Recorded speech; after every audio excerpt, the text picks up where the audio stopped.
ಆಶಾ ಕಾರ್ಯಕರ್ತೆಯರು ಗುಲಾಬಿ ಸೇನೆ ಅಂದರೆ ತಪ್ಪಿಲ್ಲ.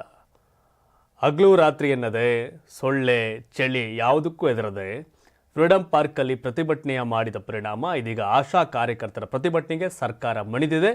ಅವರ ಬೇಡಿಕೆಗೆ ಹಸ್ಸು ಹೊಂದಿದೆ.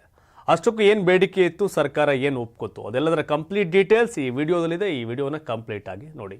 ಹೌದು, ಆಶಾ ಹೋರಾಟಕ್ಕೆ ಜಯ, ಗೌರವಧನ 2,000 ಏರಿಕೆ, ಸಿಎಂ ಸಂಧಾನ ಫಲಪ್ರದ, 10,000 ನಿಶ್ಚಿತ ಗೌರವಧನದ ಜೊತೆಗೆ ಪ್ರೋತ್ಸಾಹಧನದ ಭರವಸೆ. ಹೌದು, ರಾಜ್ಯದ ಆಶಾ ಕಾರ್ಯಕರ್ತೆಯರಿಗೆ ಒಟ್ಟಾರೆ ಮಾಸಿಕ 10,000 ರೂಪಾಯಿ ನಿಶ್ಚಿತ ಗೌರವಧನ ಸಿಗುವಂತೆ ಮಾಡಲು ಸರ್ಕಾರ ಸಮ್ಮತಿಸಿದ್ದು, ನಗರದ ಫ್ರೀಡಂ ಪಾರ್ಕ್ನಲ್ಲಿ ಕಳೆದ 4 ದಿನಗಳಿಂದ ನಡೆಯುತ್ತಿದ್ದ ಪ್ರತಿಭಟನೆ ಕೊನೆಗೂ ಸುಖಾಂತ್ಯಗೊಂಡಿದೆ. ಶುಕ್ರವಾರ ಗೃಹ ಕಚೇರಿ ಕೃಷ್ಣಾದಲ್ಲಿ ಹೋರಾಟಗಾರರ ಜೊತೆಗೆ ಮುಖ್ಯಮಂತ್ರಿ ಸಿದ್ದರಾಮಯ್ಯ ಅವರು ನಡೆಸಿದ ಸಂಧಾನ ಸಭೆ ಫಲಪ್ರದವಾಗಿದೆ. ಹಾಗಾದರೆ ಸಭೆಯಲ್ಲಿ ಏನೇನು ತೀರ್ಮಾನ ಆಯಿತು ಅನ್ನೋದಾದರೆ, ಮಾಸಿಕ 10,000 ರು ನಿಶ್ಚಿತ ಗೌರವಧನವನ್ನ ಜೊತೆಗೆ ಹೆಚ್ಚುವರಿ ಕೆಲಸಕ್ಕೆ ಹೆಚ್ಚುವರಿ ಪ್ರೋತ್ಸಾಹಧನದ ಭರವಸೆಯನ್ನು ಕೊಡಲಾಗಿದೆ. ಗಂಭೀರ ಕಾಯಿಲೆಗಳಿಗೆ ಚಿಕಿತ್ಸೆಗಾಗಿ ಆಸ್ಪತ್ರೆಯಲ್ಲಿ ದಾಖಲಾದ ಸಂದರ್ಭದಲ್ಲಿ 3 ತಿಂಗಳ ವೇತನ ಸಹಿತ ರಜೆ ಕುರಿತು ಪರಿಶೀಲನೆಯಲ್ಲಿದೆ. ನಿವೃತ್ತಿ ಪರಿಹಾರ ನೀಡುವ ಕುರಿತು ಮುಂದಿನ ದಿನಗಳಲ್ಲಿ ತೀರ್ಮಾನ ಮಾಡಲಾಗುತ್ತೆ ಅಂತ ಹೇಳಲಾಗ್ತದೆ. ಇದೆಲ್ಲದರ ನಂತರ ತೃಪ್ತರಾಗಿರುವ ಆಶಾ ಕಾರ್ಯಕರ್ತೆಯರು ತಮ್ಮ ಪ್ರತಿಭಟನೆಯನ್ನ ಹಿಂಪಡೆದುಕೊಂಡಿದ್ದಾರೆ. ವೇತನ ಪರಿಷ್ಕರಣೆಗೆ ಸಂಬಂಧಿಸಿದಂತೆ ಹೋರಾಟ ಆರಂಭಿಸುವ ಮೊದಲು ಇಲಾಖೆಯೊಂದಿಗೆ 17 ಬಾರಿ ಸಭೆಗಳಾಗಿದ್ದವು.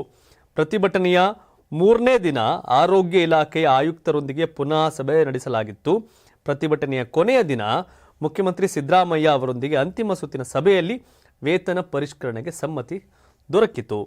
ಮುಖ್ಯಮಂತ್ರಿ ಮಧ್ಯಪ್ರವೇಶ ಮಾಡಿದ ಹಿನ್ನೆಲೆ ಮುಷ್ಕರ ಅಂತ್ಯ ಆಗಿದೆ. ಪ್ರತಿಭಟನೆ 2ನೇ ದಿನ ಆರೋಗ್ಯ ಸಚಿವ ದಿನೇಶ್ ಗುಂಡೂರಾವ್ ಅವರು ಪ್ರತಿಭಟನಾ ಸ್ಥಳಕ್ಕೆ ಭೇಟಿ ಕೊಟ್ಟಿದ್ರು. ಈ ವೇಳೆ ಆಶಾ ಕಾರ್ಯಕರ್ತರಿಗೆ ಮಾಸಿಕ ನಿಶ್ಚಿತ ವೇತನ 8,000 ನೀಡುವ ಬದಲಾಗಿ 9,500 ಮುಂಗಡ ನೀಡಲು ಮುಂದಾಗಿದ್ರು. ಇದರಿಂದ ಸಮಾಧಾನಗೊಂಡಿರಲಿಲ್ಲ ಆಶಾ ಕಾರ್ಯಕರ್ತರು ಮುಷ್ಕರವನ್ನು ಕಂಟಿನ್ಯೂ ಮಾಡಿದ್ರು.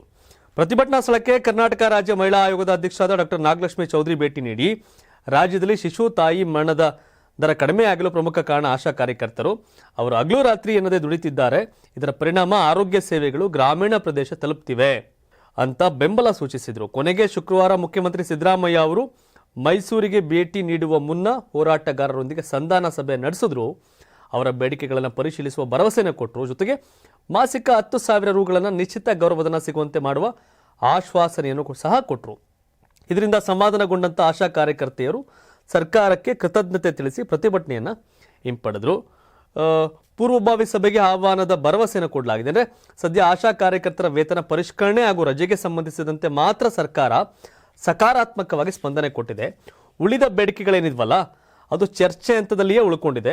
ಜೊತೆಗೆ ಬಜೆಟ್ನಲ್ಲಿ ವೇತನ ಹೆಚ್ಚಳ ಹಾಗೂ ಪೂರ್ವಭಾವಿ ಸಭೆಗೆ ಸಂಘವನ್ನ ಆಹ್ವಾನ ಮಾಡುವಂತ ಭರವಸೆಯನ್ನ ಸಿದ್ದರಾಮಯ್ಯ ಅವರು ಕೊಟ್ಟಿದ್ದಾರೆ. ಎಸ್, ಈ ಬಗ್ಗೆ ತಾವೇನು ಹೇಳ್ತೀರಿ? ನಿಮ್ಮ ಅಭಿಪ್ರಾಯವನ್ನು ಕಾಮೆಂಟ್ ಮಾಡಿ. ಧನ್ಯವಾದ. ಇದು ಕರ್ನಾಟಕ ಟಿವಿ, ಕನ್ನಡಿಗರ ಧ್ವನಿ.